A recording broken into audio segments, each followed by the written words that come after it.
So, ito na mga Lodi, Pi Network, magla-launch na siya. Open Network, February 20, 2025. Okay.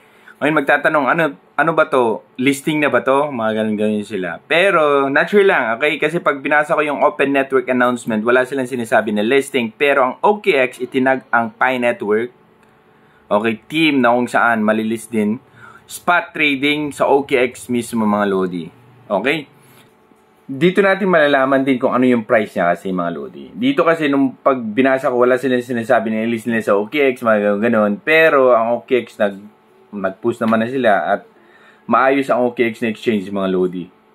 Kasi ang sa opinion ko lang ang main mission kasi ng Pi is magamit yung Pi mismo para pambili dun sa mga businesses na kung saan integrated sa Pi ecosystem. Kaya nga meron dun, pagbasahin nyo, itong Open Network announcement nila, meron dun yung dapat mga pioneers is KYC at of course yung mga businesses na kung saan gustong sumali dito sa ecosystem or integrate ang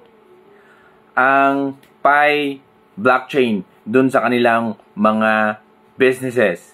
Kailangan ng know your business, parang KMA, know your business verification, parang mga ganun mga Lodi, okay?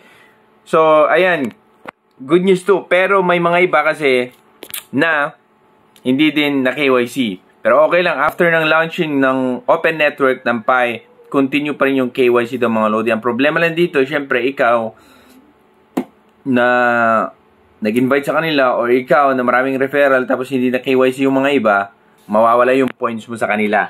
Ayan, so dapat kayo mag-KYC kayo, ganun, KYC. Kasi nagbigay sila ng grace period eh. Ngayon, meron na lang atang 15 days para kayo mag-KYC. Syempre, matik naman ata na ma-transfer dun sa balance nyo, dun sa wallet nyo mismo. Tapos from the wallet, kung gusto nyo i-exchange na yan, available na siya sa OKX mga Lodi. Pag check nyo, punta kayo sa asset nyo sa OKX, click nyo dun, hanapin nyo ang Pi Network, kunin yung address doon, punta kayo doon sa wallet nyo doon sa Pi. Ano ilagay nyo doon? Send. Ilagay nyo yung address from OKX, tapos yung memo, kung meron man, okay? Same process pa rin mga Lodi yung ginagawa ng mga ibang crypto, okay? Ganyan lang, same process pa rin kung i-list talaga nila, ganun, kung gusto nyong ibenta na yung mga Pi nyo. Yung mga iba kasi hindi pa na KYC, katulad ng isang kasama, wala na. Hindi talaga siya ma-KYC. Yung iba, na-scam naman yung mga wallet nila na kung saan. Nawalan din ng pag-asa kasi ang kumukuha lang din dyan yung scammer eh. Okay? So, yun lang ang update natin. So, waiting tayo kung anong update dito mga Lodi. Basta, pag i-check nyo sa OKX, makikita nyo dun. Okay? Meron ng Pi. So, ayan yung announcement ng OKX new listing will list Pi. Tapos sinag ang Pi core team. So, Pi USDT spot trading will begin February 20. Okay? So, ayan. At eto, okay. Sa loob mismo to ng OKX, make sure you only deposit Pi via Pi wallet, via Pi network. Okay?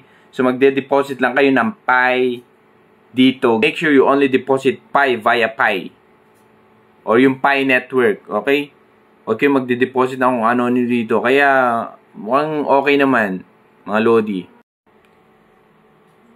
So, yan mga Lodi. Galing sa OKX yan ha. So, ito yung i-copy nyo. Okay? Yan yung, for example, punta kayo dun. Yan i-copy nyo. And punta kayo dun sa inyong Pi wallet. Send. Dito sa address na to. So, once malilist na yung Pi, okay? Yun. Pwede nyo exchange yung Pi nyo into dollar. Yung mga migrated na, okay? Or to USDT, parang ganun. So, yan lang mga Lodi, ang update natin. Kung meron kayong question, ilagay nyo sa comment section. Ito pa pala. Ayan o, you are at risk of losing Pi. Yung sinabi ko kanina, 15 days na lang, grace period yung binigay para mag-KYC yung mga ibang pioneers, okay? So, anong mangyayari dito?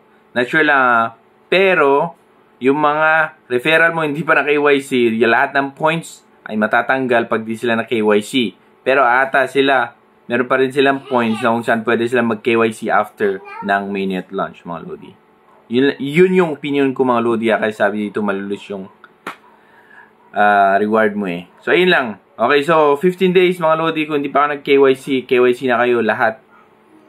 Sayang naman. Di natin alam kung anong price nito pagdating listing siya ng Feb. 20 sa OKX. Doon natin malalaman kung ano talaga ang price ng Pi Network, mga Lodi. God bless.